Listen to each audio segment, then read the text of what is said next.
My wife left me during her cancer treatment to beat me to it because she thought I'd walk out on her first, and now that I've finally rebuilt my life, she's begging for us to start over.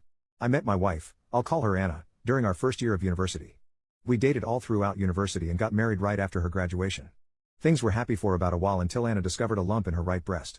I encouraged her to have it checked out. She was reluctant to do so, but ultimately did because breast cancer runs in her family. And sure enough, that's what she had. The good news, if it can be considered good news, was that the breast cancer she had was extremely treatable with chemo and radiation. Based on her family history, her doctor also recommended a double mastectomy for her. This put Anna in a really dark place. I suggested she go to therapy, but she outright refused and said she never wanted to hear me suggest that again. So I did my best to be encouraging and supportive to her.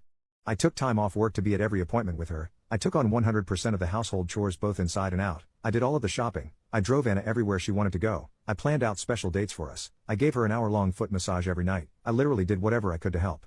About 6 weeks into her treatment, Anna brought up the idea of going to stay with her sister Sarah for a week.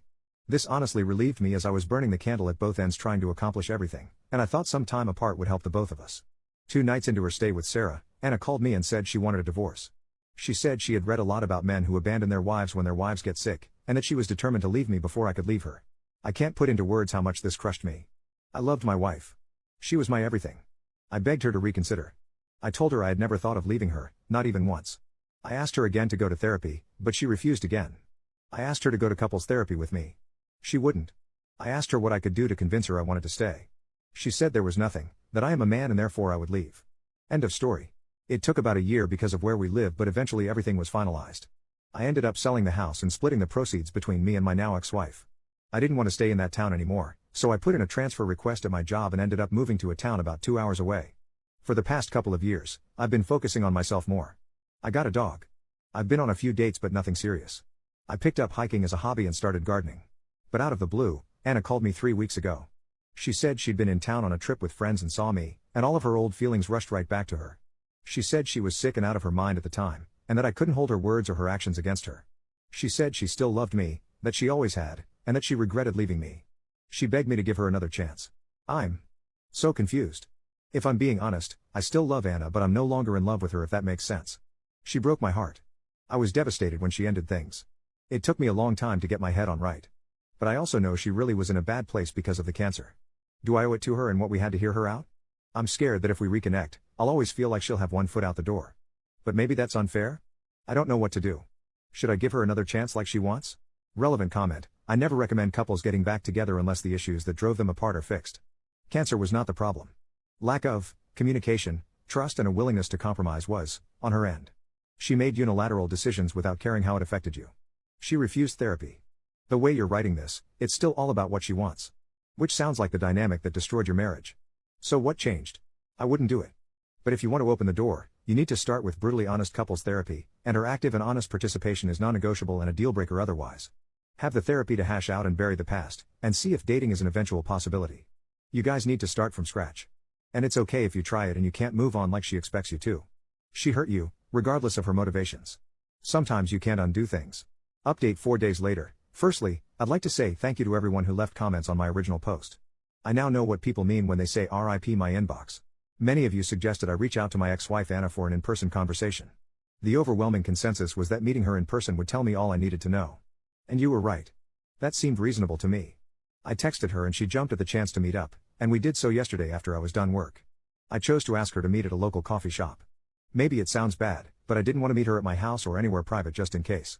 Anyway, Anna was already there when I got there. She got up and hugged me. I let her, but didn't really hug her back. Then we sat down. I asked her to remain quiet while I talked and then I told her everything. I'm gonna sum it up here because I honestly don't remember everything I said. I think I talked for like 10 minutes solid while she just sat there and teared up. But I told her things like how much she had devastated me. I told her that I would have stuck with her through thick and thin, no matter what. I told her that I loved her, and that hadn't changed after her diagnosis or treatment plan. I told her that I was broken after she initiated the divorce. I told her how hard it was for me to pull myself back together. A lot of you pointed out that if Anna and I got back together, I should be worried about what she would do the next time she got sick, or if I got sick. And you were right. So I told her that too. And she got mad and interrupted me at that point. She said I was being unfair. That I wasn't taking into consideration her mental health at the time. She said she wasn't thinking straight, but that now she was. I took the chance to ask her if she'd been to therapy.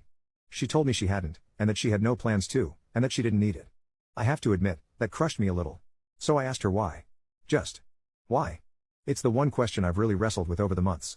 And she said that she'd gone looking for support groups and found a lot of women who had stories about their partners leaving. She even mentioned Reddit, funnily enough. She said she talked it through with her sister Sarah. Anna said that Sarah, to her credit, had tried to dissuade her from divorcing me.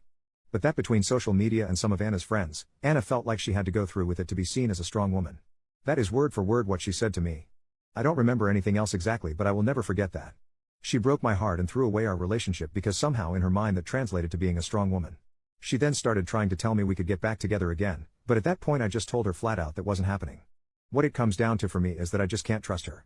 I would always be worrying about the same thing happening again. She cried a lot and tried convincing me for a little while. When I got up to leave, she threw her iced coffee in my face and stormed out. So yeah. We're definitely not getting back together. I have the closure I always wanted. I wish it felt better. I've been dwelling on it for the past day and a half. I keep wondering if there's something I could have done better, some way I could have saved our relationship. But I know there's not. I've blocked her number and I kind of hope I never hear from her again.